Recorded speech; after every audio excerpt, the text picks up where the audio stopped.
ازيكم عاملين ايه؟ يا رب تكونوا بخير. فيديو جديد يا رب يعجبكم في قناه شيماء جمال تي في. النهارده انا قررت ان انا اجوعكم. هتجوعوا يعني هتجوعوا. طبعا زي ما انتم شايفين ده ممبار انا غسلته عشان الممبار بياخد وقت في الغسيل وكده، فانا غسلته مع نفسي. وهنا انا حاطاه في خلطه النقع، حاطه دقيق ومعلقه من الطحينه وملح وايه كمان وليمون. ليمون عادي. ليمون دي انا باخدها من العيال، الكرتون لحس دماغنا كلنا، هما بيقولوا ليمون فتلاقوني لقطت. بصوا الميه كانت نازله معايا ازاي بعد ما نقعتهم. جيت علشان اشطفهم لقيت الميه نازله بالشكل ده. بصوا طين، بصفي الميه نازله طين ما شاء الله. وما كانتش قطعه ولا اي حاجه، فجاه كده لقيت الميه بعد ما نقعته وغسلته كده لقيت الميه نازله بالشكل ده. فضلت سبتها كتير لحد ما اتصفت الميه وبقت نضيفه عشان اعرف اشتغل بيها. انا هعمل طاجن ورق عنب بالكوارع، فمش هعمل غير الكرعين دول الثلاثه دول بس، عشان انا مش عايزه غير طاجن ورق العنب، لان ما حدش فينا بياكل الكوارع غير بابا الاولاد يعني. انا باكل الورق العنب، وعبد الرحمن بياكل العيش اللي هو فوق الطاجن، وبابانا هو اللي بياكل الكوارع بس عشان ما تترميش حرام. فانا زي ما انتوا بتشوفوني دايما الكوارع ما بكترش فيها. هما بياكلوا من الممبار كتير يعني. المهم طبعا الكوارع بتجيلك ما بتبقاش مغسوله ولا متنضفه، فانا بحروقها. بصوا بطلع عينيها بسيبها على النار لحد ما تتشيط خالص، وبعد كده اخدها واحطها في انقعها شويه. اهو هنا كانت خلاص. بصوا ما تلاقوش فيها زرايه كده ما تلاقوش. حطيتها في تتنقع شويه، وهنعمل هنا التخديعه بتاعت المحشي. شويه زيت طبعا بالبركه ما حسبتهاش. وهنا بصل. بصوا انا هعمل كميه كبيره شويه عشان انا هعمل الممبار، وهعمل شويه كام صباع محشي على كام قرن فلفل شطه، على كام قرن فلفل مش شطه. فحبيت ازود الكميه شويه. حطيت البصل وهنقطع عليه كام قرن، لا مش كام قرن فلفل، هو قرن فلفل واحد مكان الشطه يعني. لو مش هتحطيه ممكن تحطي معلقه شطه، انا حطيته هو. وحطيت كمون وملح. ولما بحط الصلصه بحط مكعب مرق. طبعا ناس كتير قوي ما بتحبش تستخدم المرق، بس انا عادي زي ما قلت لكم قبل كده متصالحه نفسيا جدا جدا مع مكعبات المرق. هنقلب تقلبتين. على فكرة يا جماعة بغيب كتير عن القناة، ولما برجع لها بحس ان الدنيا كلها واقعة معايا. معرفش انا بغيب ليه، مش عارفة بغيب ليه. يعني الفيديو ده متصور بقاله كذا يوم، معرفش ما بنزلش ليه وليه بغيب مش عارفة. بعد كده نزلت بالصلصة ووطيت عليها وهسيبها تغلي. هنا بقى بعد ما اخدوا دش محترم كده هنزلهم في الحلة، وهحط عليهم بصلايه، طماطمايه، ورق لورا، وحبهان بس كده. وطبعا فلفل اسود، بس دول الفلفل الاسود هحطه لما بشيل الزفاره، مش هنحطه دلوقتي عشان ما يتشالش معاه.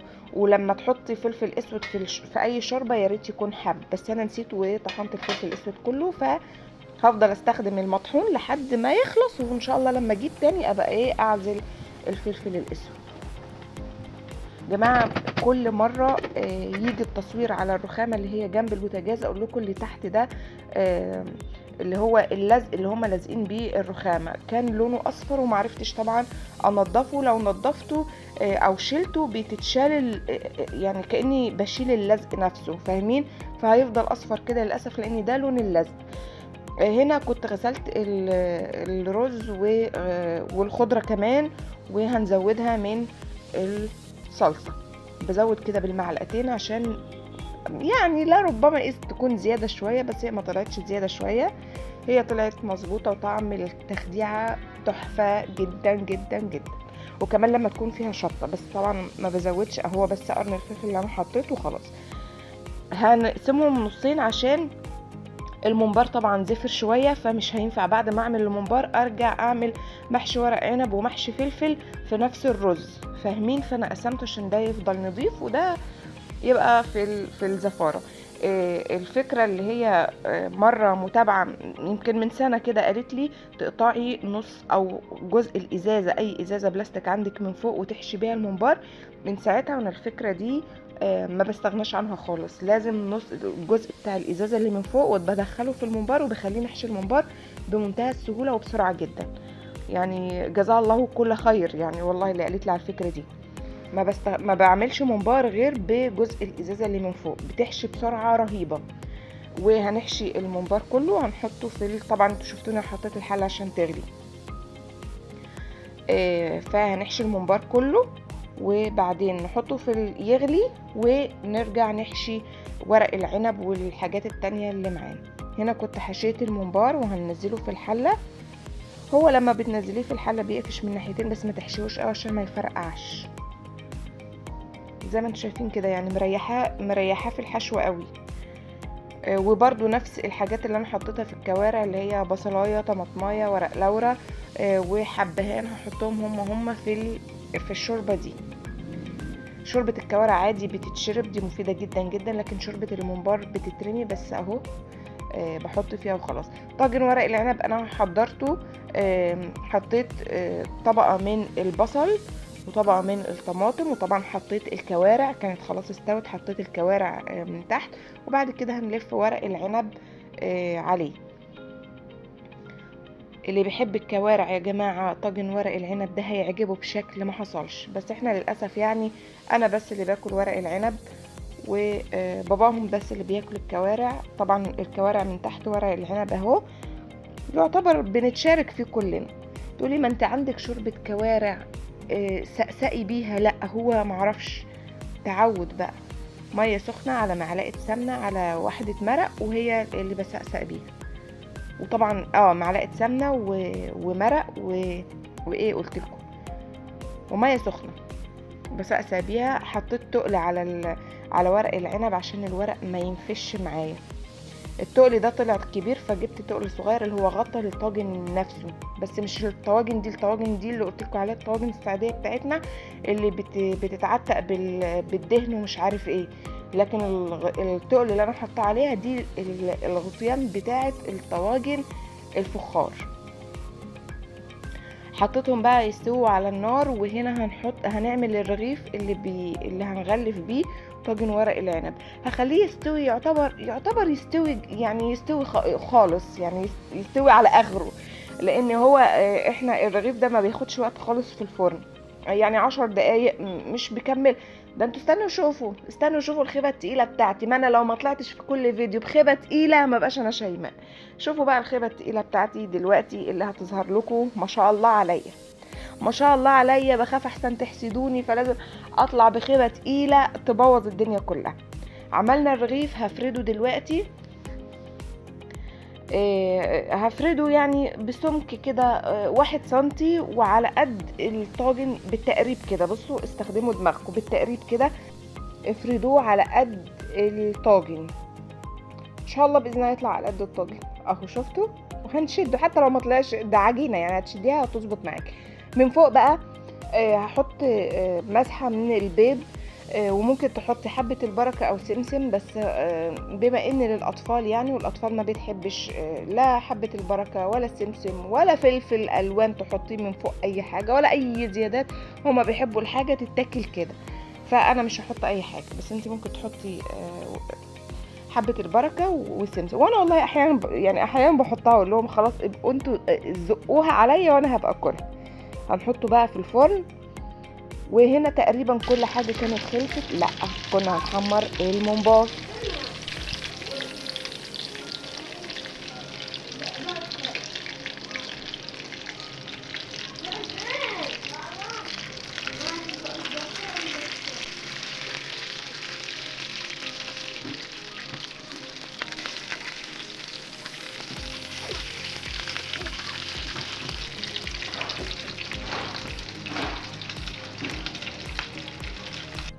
كده بقى كل حاجة خلصت. يعني بصوا هتلاقوا الحلة دي فيها من كل حاجة شوية. يعني ورق الكرنب ده مش كتير تقريبا، هم لا في حبة كمان بس يعني برضو مش كتير. والفلفل برضو مش كتير، والقرون الشطة برضو يعني من كل فيلم اغنية كده، عشان انا اكلة الكوارع والممبار وكده هي ما بتحبنيش خالص، فعشان كده بعمل حاجات جنبها. يعني انا زي ما قلت لكم كده، ورق العنب اهو، ادي الخيبه التقيله اهي، الخيبه وانا بغرف ونسيت الطاجن في الفرن. بس الحمد لله يعني بيتقشر بالسكينه بمنتهى السهوله، وبرده مش هنستغنى عنه، هيتاكل برده. شوف لو انت بقيت فحمه هتتاكل برده، اصلا انا مش عاملاك عشان ارميك. وبعد كده نبقى نركز في حاجه واحده بس. دي ايد عبد الرحمن، عشان تعملوش زي المره اللي فاتت وتقولوا لي ايدك كلها لحد دراعك فوق ظهرت. يعني انا ايدي اهي العبايه ظاهره، وايده هو بقى هو اللي بيدخل معايا وبيحشر نفسه، وايده هي اللي بتظهر. عشان المره اللي فاتت قلتوا لي ايدك ظاهره لحد هنا، يعني بذمتكم لحد هنا اهو من لغلوغه، او هسيبها كده في المونتاج، ما علينا. بصوا شلنا الحرقان اللي من فوق ده، وبقى كويس يعني شغال. شوف بقى اللي بيحب الطاجن ده، جوعتوا ولا ما جوعتوش؟ انا قلت لكم انتوا هتجوعوا. اللي بيحب الاكله دي هتشدوا طبعا جدا جدا جدا. بس للاسف تقريبا انا ما بفهمش في الاكل ولا ايه، ما اعرفش. مش حكايه قرف على فكره خالص خالص خالص، انا بعمل اكل وبنضفه بايدي وكده، لا بحس اني عباره عن جلد يعني مش مجبره اكل جلد. انا ده الممبار انا سبته في البوله او الطبق الخشب ده، حسيت شكله حلو. وبس كده الاكل عندنا خلص، والمطبخ عندنا اتدمر تدمير. انا عشان خايفه على قلوبكم الضعيفه احسن تتصدم، فما رضيتش اصور لكم المطبخ كله. بس ايه، هنعمل الحاجات اللي باظت قوي. مواعين كتير جدا كأن كان عندي حفله، ما اعرفش انا هم دول اللي انا عملتهم. اول حاجه هعملها، هجيب هنا بحط الملح، لقيت الزرار بتاع الملح الغسالة خلصان، فهنزود ملح. اول حاجة هعملها البوتاجاز. شفتوا في اول الفيديو كان نضيف ازاي، يعني ارجعوا كده شوية هتلاقوا البوتاجاز كان زي الفل. اتدمر جدا جدا.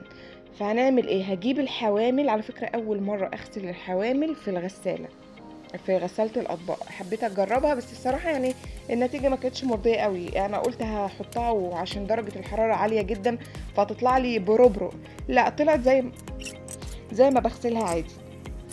حطيت البوتاجاز كله في الغسالة، وحطيت فوق الاطباق عادي، رصت زي ما انتم شايفين كده، ومن تحت هنرصها عادي. حطيتهم من فوق علشان بحس ان اللي من فوق بينضف اكتر، معرفش ليه، مع ان هما الاتنين زي بعض، والرشاشات هما الاتنين بيطلعوا لفوق. حطيتهم من فوق، بس زي ما قلت لكم مش عارفه، ما حسيتش ان هو النتيجه اللي كنت حاطاها في دماغي. بس يمكن عشان اول مره احطهم في الغساله، ما اعرفش.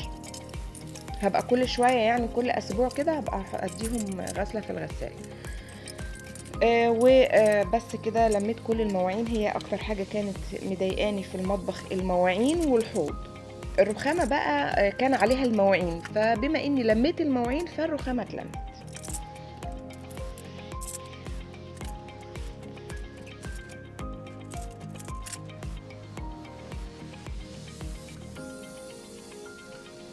بس كده نشغل الغسالة ونروح بقى للبوتاجاز. اوعوا تتصدموا البوتاجاز اتبهدل مني جامد، فهغسله غسله كويسه جدا. بصوا البوتاجاز بتاعي بقاله 11 سنه يعني يا جماعه، فلو لقيتوا حاجه لازقه كده او حاجه يعني كتر خيره. عمر برضه هتقولوا لي ما احنا مامتنا عندها البوتاجاز عنده 25 سنه وعنده 30 سنه ونضيف وانتي مش عارف ايه لا، بس احيانا في حاجات بتلزق. يعني العين الكبيره دي عندي بتتعبني جدا في الغسيل. بصوا العيون كلها ما فيهاش ولا حته اي حاجه، هي العين الكبيره اللي في النص دي مش عارفه ليه، مع ان انا بستخدم العين اللي هي على الشمال دي اكتر حاجه، بس مش عارفه والله مش عارفه. وكمان اهتموا باب البوتاجاز، وبلاش اللزقه اللي بتتحط في البوتاجاز من ورا دي، عشان انتوا بتحطوها علشان ما تغسلوش الباب كل شويه، فده بيخلي الدهون تتراكم. لما تيجي تشيليها هتبقى متعبه جدا، ولما تيجي تغسلي باب البوتاجاز هيبقى متعب جدا. فاحنا ما نحطش لزقات ولا اي حاجه، عشان لما نيجي نغسل البوتاجاز نغسل الباب فيبقى هما الاتنين نضاف. هتشوفوا الباب بتاع البوتاجاز دلوقتي هتلاقوه انضف من البوتاجاز نفسه. لان الباب ما بيلمش دهون، فبما ان انت بتغسليه مع البوتاجاز فبيبقى نظيف زي الفل، لانه هو مش كمان انضف بكتير من البوتاجاز، فمش هيتعبك لو انت غسلتيه. بصوا تحسوا ان هو شفاف ما فيهوش اي حاجه خالص، غير اللزق. على فكره اللزق انا جربت ان انا احط اللزق على البوتاجاز واشيله كل فتره واغسل باب البوتاجاز، لقيته بيتوسخ معايا اكتر. بس كده الفيديو خلص، يا رب يكون عجبكم. اشوفكم في فيديو جديد ان شاء الله. سلام.